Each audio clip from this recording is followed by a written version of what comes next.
भजिया जाई। अब ना भजस भजस कब पाई, आवे अंत न भजिया जाई। जो किछ करे सोई अब सार, जो किछ करे सोई अब सार। फिर पछताओ न पाओ पार, फिर पछताओ न पाओ पार। भजो गोविंद भूल मत जाओ, मानस जन्म कहे ही लाओ। भजो गोविंद भूल मत जाओ, मानस जन्म कहे ही लाओ।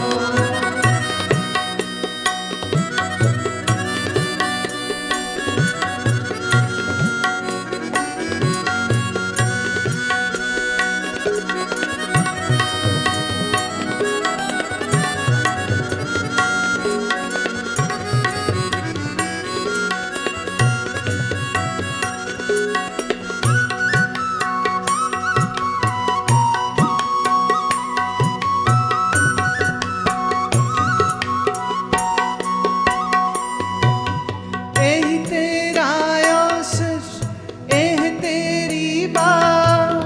कट पीतर तू देख विचार। एही तेरा अवसर, एह तेरी बार।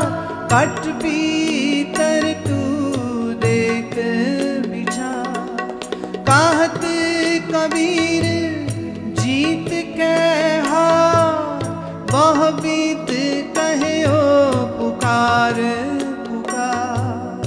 कहत कबीर जीत के हार, वह बीत कहे ओ पुकार पुकार। भजो गोविंद भूल मत जाओ, मानस जन्म कहे ही लाओ। भजो गोविंद भूल मत जाओ, मानस जन्म कहे ही लाओ। भजो गोविंद भूल मत जाओ, मानस जन्म कहे ही लाओ। मानस जन्म कहे ही लाओ, मानस जन्म कहे ही लाओ।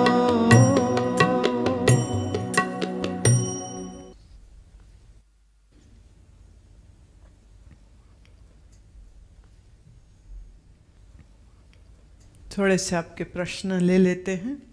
पूजा यादव, एक ही दिन में क्या 2 साधना विधियों को किया जा सकता है? मंत्र जप या सक्रिय? बिल्कुल किया जा सकता है, जरूर। हरजीत कौर जी, ਜਦੋਂ मैं किसी भी मंत्र ਦੇ ਨਾਲ ਧਿਆਨ 'ਚ ਬੈਠਦੀ ਹਾਂ ਤਾਂ ਮੰਤਰ ਇੱਕ ਚੱਲਦਾ ਹੈ, ਪਰ ਜਦੋਂ ਜ਼ੁਬਾਨ ਚੁੱਪ ਹੋ ਜਾਂਦੀ ਹੈ ਤਾਂ ਮਨ ਦੇ ਅੰਦਰ ਮੰਤਰ ਬਦਲ ਜਾਂਦਾ ਹੈ। ਇਸ ਦਾ ਕੀ ਅਰਥ ਹੈ? ਇਸ ਦਾ ਬਸ ਇੰਨਾ ਜਿਹਾ ਅਰਥ ਹੈ ਕਿ ਤੁਸੀਂ ਗੁਆਚ ਜਾਂਦੇ ਹੋ।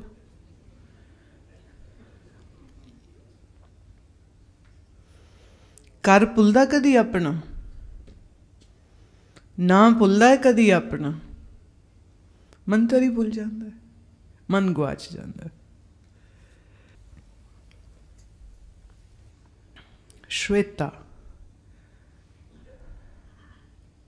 whenever I listen to you, I realize there is a lot to learn about health and life. I have already wasted 25 years of my life. I'm a bit confused how to prioritize things and don't want to waste it anymore.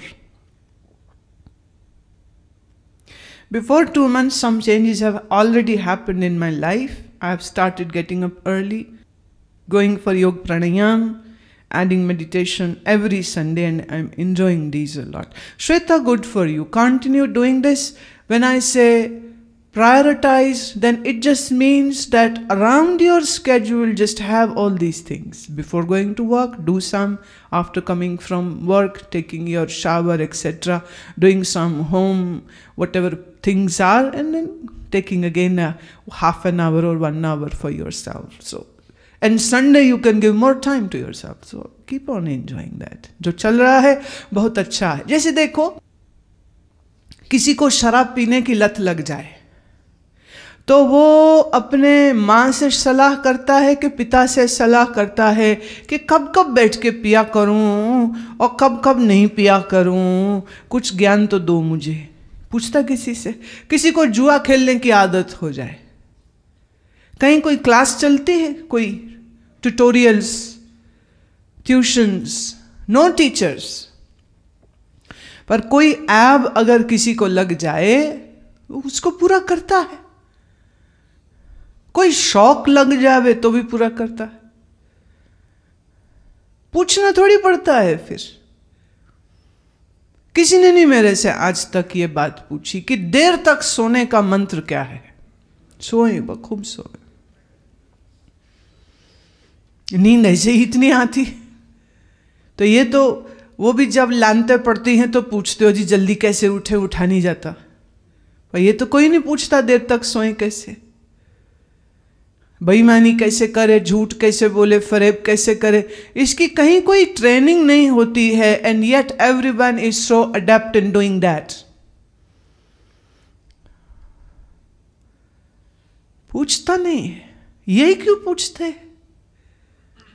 ध्यान कब करें, कब ना करें, कैसे करें, कितना वक्त करें, कितनी देर मंत्र करें, ये सब लोग पूछते.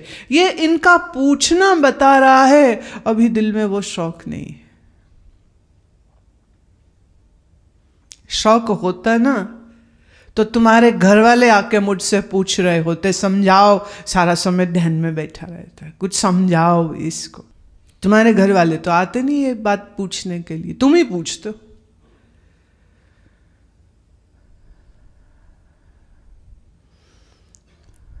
जो दिल में सच्ची लगन लग जाएगी ना तो जरा नहीं पूछना पड़ेगा कि कैसे करे इसको, क्योंकि तब तुम करने लग जाओगे.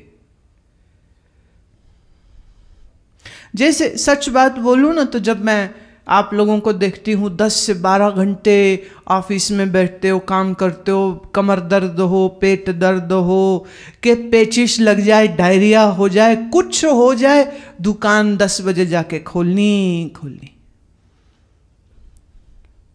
नौकरों पे भरोसा नहीं, लड़के पे भरोसा नहीं, भतीजे पे भरोसा नहीं. दे भी देना चाबी, कहे सब साले चोर है, पीछे फिर पहुंच जाएगा. यह सब चोर है. बाप पे भरोसा नहीं. ए बाप पत्नी भूल जाते, मेरे क्लाइंट सारे बिगाड़ देते. ये बुढ़े हो गए, घर में नहीं बैठते, और बुढ़े को भी चैन नहीं होता. अच्छा बेटा चलता हूं मैं, चला जावे ना तो भी चलता हूं मैं. बड़ी हैरत होती. 8 घंटे एक ही सीट पे बैठे रहेंगे. दुकानदार, रिटेलर्स, होलसेलर्स को मैं देखती हूँ, they keep on sitting. और जो मल्टीनेशनल कंपनी में काम करते हैं, they work at night time because the US is daytime, so they are up whole night. पूरी रात BPO में काम करते, रात को जागते उल्लुओं की तरह, और बड़े खुश है क्योंकि पैसे बड़े मिलते. हमें तो इंटरनेशनल फ्लाइट लेनी पड़े और रात होवे 2-2:30 बजे की, तो हमें ऐसा सबके ऊपर गुस्सा आ रहा होता है. मतलब क्या जरूरी है, मतलब क्यों जावे हम, ये नींद खराब करके क्यों जावे हम. दिन की फ्लाइट देखा करो. हमें तो एक रात बर्दाश्त नहीं होता. हमें तो नींद बड़ी प्यारी है अपनी, क्योंकि हम ये जानते हैं एक रात्रि की जब नींद शरीर को नहीं मिलती है तो शरीर को इस नुकसान को ठीक करने में कम से कम 2 हफ्ते लगते हैं. But if you are unconscious, you will never come to know what harm happens to your body when you don't sleep in time. I know it. So I don't allow it to happen. और यहाँ पैसा कमाने में, नौकरी करने में, इसमें उसमें पता नहीं बड़ी भारी तपस्या करते हो महाराज तुम लोग सब, बड़ा प्रणाम है आप सबको। हम नहीं कर सकते ये सब का। वही रिश्तेदारों की बुराई करेंगे, बुराई करेंगे, बुराई, और वो घर आ जाए तो लड्डू खिलावेंगे उसको। ऐसे सड़े बेईमान लोग हो तुम। हमसे तो नहीं होता ये बात। जब मैं घर में रहती थी, ऐसे तो 22-21 साल में घर छोड़ दिया था, पर 14 वर्ष की आयु से ही हम तो सत्संग और महात्मा और ये सब में बहुत अच्छे से लग गए थे। तो घर में कोई रिश्तेदार आ जावे तो अब इनके लिए काम करो, इनके लिए, कामी क्रोधी व्यसनियों के लिए मैं काम करूं, करना ही हो तो मैं जाके किसी संत के सेवा ना करूं, मैं इनके लिए क्यों करूं। तो झूठ बोल, बहाना बोल, कुछ कर, मैं तो चंपत हो जाती थी। लगता था गालियां ही पड़ेंगी ना, खा लेंगे। आंख बंद करो, सुन लो, क्योंकि सत्संग में यह सुन रखा था जब तुमको गाली पड़े और तुम्हारा मन विक्षिप्त ना हो तो तुम्हारे पाप कट जाते।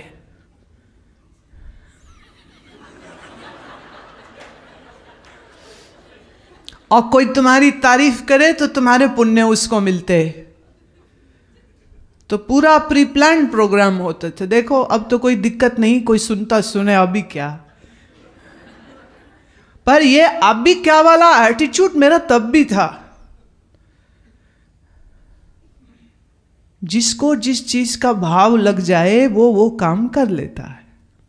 मुझे लगता था खाना पीना, सोना, बच्चे, निंदा चुगली, पैसा पैसा पैसा, बुराई, रिश्तेदार मिल जाएं तो दूसरों की बुराई करेंगे, जो नहीं होगा ना उसी की करते, जो होगा उसको अच्छा मानते।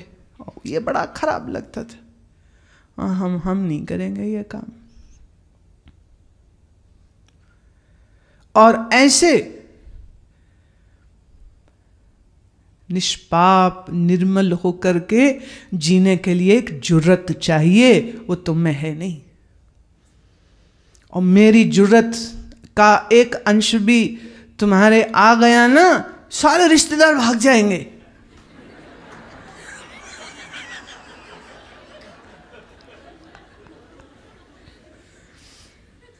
पर तुम्हारा दिल नहीं लगता उनके बगैर, इसलिए तुम खरी खोटी सुन के भी तो वह एक तो यहाँ तक कह रहे थे किसी के मरने पर जाना पड़ा, उनका संस्कार था। गर्मी के दिन दोपहर 3 बजे का टाइम था, शमशान घाट पहुँचना है।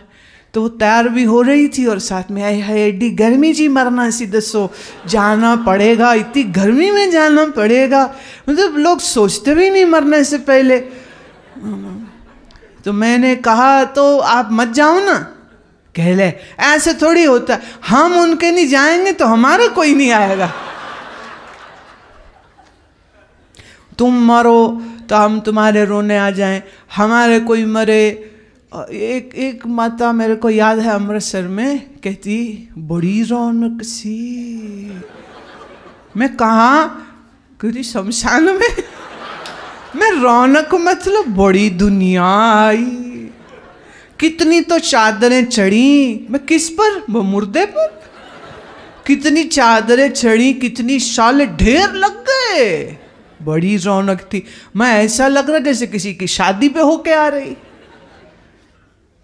अब वो सोचती है, कहती मैंने भी मेरे सब समधियों को बोल दिया है कि देखो कमी नहीं होनी चाहिए।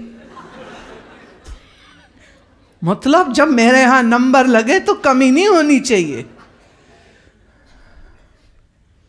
मुझे तो ये समझ नहीं लगती है कि दुनिया का जो व्यवहार है वो कैसी पागलपंथी पे चलता है। और इस पागलपंथी को तुम व्यवहार कहते हो। ये व्यवहार है, ये तो सवा सत्यानाश वाली बात है। हमें तो बाबा फरीद का ये वचन ऐसा दिल में है ना, जकड़ा हुआ है एकदम। दीन गवाया दुनी स्यों, दुनी न चाली साथ, पाए कुहाड़ा मारिया, गाफले अपने हाथ, दीन गवाया दुनी स्यों, दुनी न चाली साथ। पाए कुहाड़ा मारिया, गाफले अपने हाथ, गाफले अपने हाथ। गाफिल मतलब बेहोशी। बेहोशी में तुमने अपना नुकसान खुद किया, अपनी पैर पे खुद कुल्हाड़ी मारी है। दीन, दीन माने परमात्मा की बंदगी, ये नहीं कि दुनिया के चक्कर में। मरेगा दुनिया ने साथ नहीं चलना, तो दीन गवा लिया दुनिया की खातिर, दुनिया साथ नहीं चलनी। तो ऐसी बेवकूफ़ी करने वाले को हम गाफिल न कहें तो और क्या कहे, बेहोश नहीं कहे तो और क्या कहे।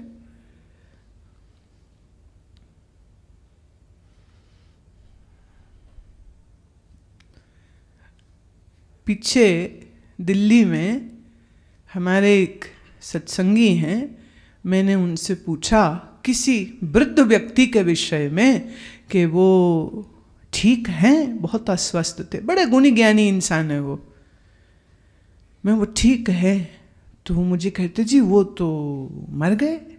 मैं अच्छा, मैं वैसे तो शरीर भी अब उनका बहुत कमज़ोर था और 97 के हो रहे थे और बीमार भी बहुत रह रहे थे, तो चलो मैं पर पता नहीं चला, अभी बताया आपने, चलो कोई बात नहीं, अब गए तो गए, क्या करेंगे। 2 घंटे में उनका संदेश आया, जी आई एम सॉरी, वो तो जिंदा है, मैं गलत बोल दिया। आई एम सॉरी, वो तो जिंदा है, मेरे को किसी और के साथ थोड़ा गलतफहमी हो गया तो मैंने ऐसा बोल दिया। मैंने उनको संदेश भिजवाया, मैं कभी तो मरना ही था, चलो पहले ही अफसोस कर लिया। बंदा मरे तो अफसोस तो करना ही था ना। अफसोस समझते हो, कंडोलेंसेस।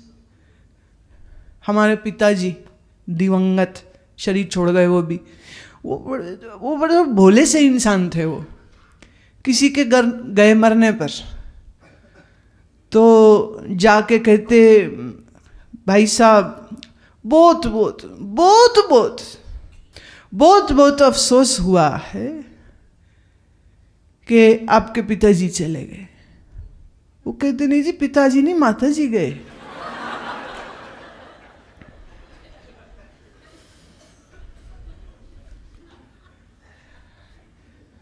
बाद में मैंने उनसे पूछा, मैंने कहा मतलब बहुत बहुत बहुत बहुत का मतलब क्या होता है? लोग बधाई हो ना तो ऐसा बोलते, बहुत बहुत बहुत बहुत बधाई हो। मम अफसोस में कभी कोई बोलता है ऐसे में? और उनके तो कौन मरा है पहले पूछ तो लो। कह रहे कोई ना, मरना तो है ही, कोई ना, जिंदा थोड़ी रहना सब ने, मरी जाना है तो कोई बात नहीं।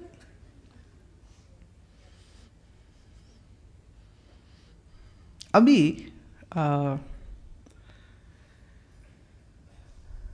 चेन्नई से एक परिवार यहाँ आता है।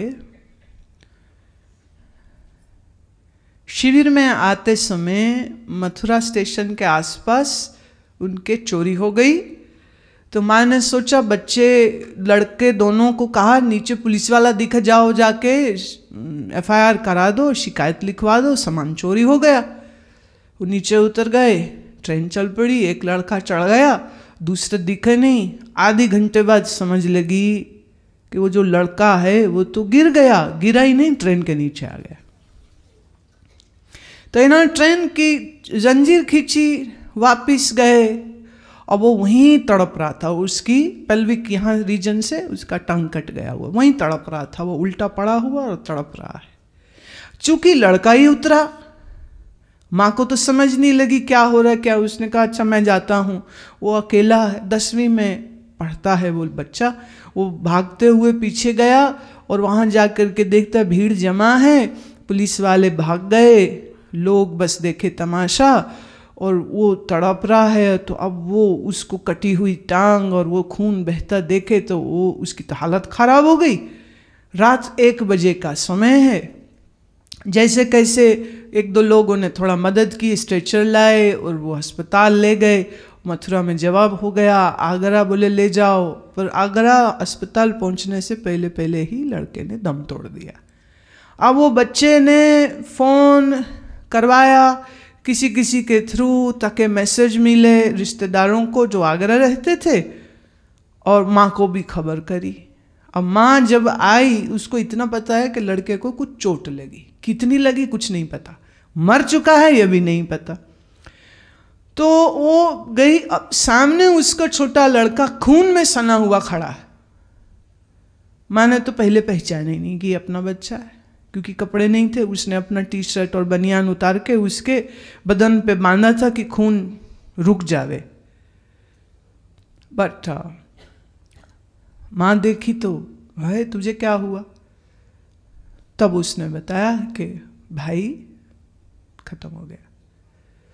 तो बहुत जोर से बोले तकलीफ हुई और दोनों लिपट के लगे रोने। उनकी जो बड़ी बेटी है वो थोड़ी सी मानसिक असंतुलन थोड़ा सा, तो वो चीखने लगी। जब वो चीखी तो लड़के को समझ लगी कि मेरे और माँ के रोने से बहन की हालत खराब हो जाएगी। तो उसने तुरंत माँ को कहा कि देखो जो होना है वो हो चुका है। बच्चा बोलता माँ को आंसू पोंछो और बहन को संभालो। माँ ने आंसू पोंछे और फिर उसके बाद आंसू उसके आए ही नहीं। कहती फिर तो कान में ऐसी ही आवाज आती रही, जाहि विधि राखे राम ताहि विधि रहिए। लाश को वापिस अपने शहर तक ले गए, फिर संस्कार किया उसका, और जो भी कुछ। जब भी यहाँ आश्रम में फ़ोन किया तो वो पूछती है कि मेरे 3 बच्चों ने आना था यूथ शिविर में, बड़ा लड़का ऐसा हो गया है तो क्या उसकी जगह मैं आ सकती हूँ शिविर में? अब मुझे जब बताया उन्होंने, और वो लड़के को हम बहुत अच्छे से जानते, बहुत अच्छे से, मैं आ जाओ तुम। माँ पिता भाई बहन सब आए और उन्होंने ये सारी स्टोरी मुझे ऐसे सुनाई जैसे किसी और के साथ हुई हो। ना एक आंसू, ना एक शिकवा, ना एक शिकायत। वो उसके पिता से मैंने कहा, मैं आपको पहले कभी हम ऐसे बात नहीं किए, हमने तो आपको पहले नहीं देखा कभी। कहते, और वो मुस्कुरा रहे हैं और मुस्कुरा के मुझे कहते हैं मैंने तो भर भर के दर्शन किए हैं पिछले 10 वर्षों से, कभी मौका ही नहीं मिला कि आमने सामने होते, आज मौका हुआ है तो आज मिल रहा हूँ। और वो मुस्कुरा रहा था और वो खुश था इस बात के लिए कि मेरे साथ आमने सामने उसकी बात हो रही। न माँ रो रही है, न बाप रो रहा है, न भाई रो रहा है, कोई नहीं रो रहा है। बोले जमीन बुलाती है जहां मृत्यु होनी हो, सो उसको वही जाना था और वो गया। बोले पिछले 11 वर्ष से आपको सुन रहे, वो हमारी थ्योरी थी, अब हमारा प्रैक्टिकल हुआ है।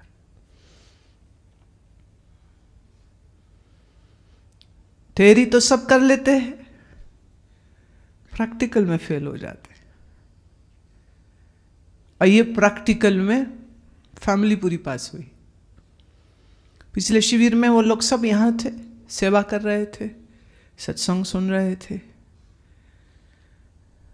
माँ और पिता दोनों आए हुए सब बाकी बच्चों के लिए, वो जो कर सकते वो कर रहे थे।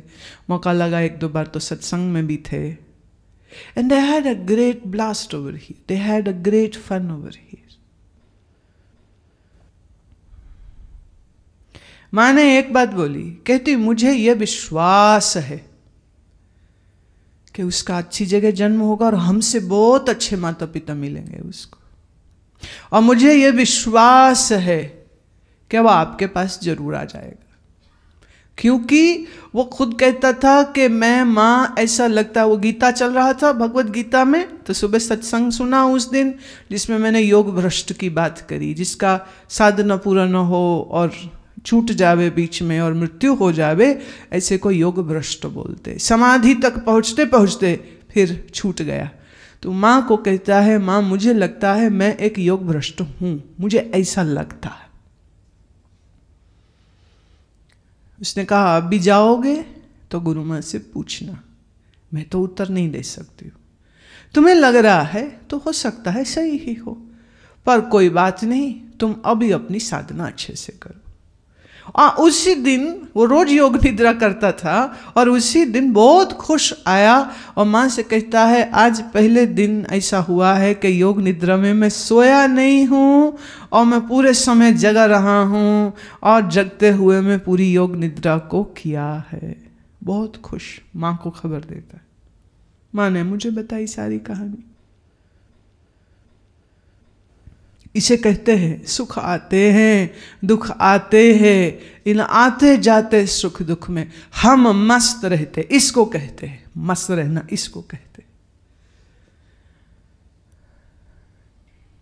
कहना करना दोनों में बहुत फर्क होता है, बिग डिफरेंस। तो हमारे मन में सत्संग की गहरी छाप पड़े, उसके लिए पूर्व के 2 कर्म आपके सही होने चाहिए, एक त्याग, एक तपस्या, और फिर सत्संग का असर अच्छा आता है। और जब ये सत्संग का असर अच्छा आता है तो स्वाध्याय होता है। स्वाध्याय का एक अर्थ होता है reading great shastras and books, that is स्वाध्याय, बट एक्चुअली इट मीन्स स्व माने real self, ध्याय meaning to meditate.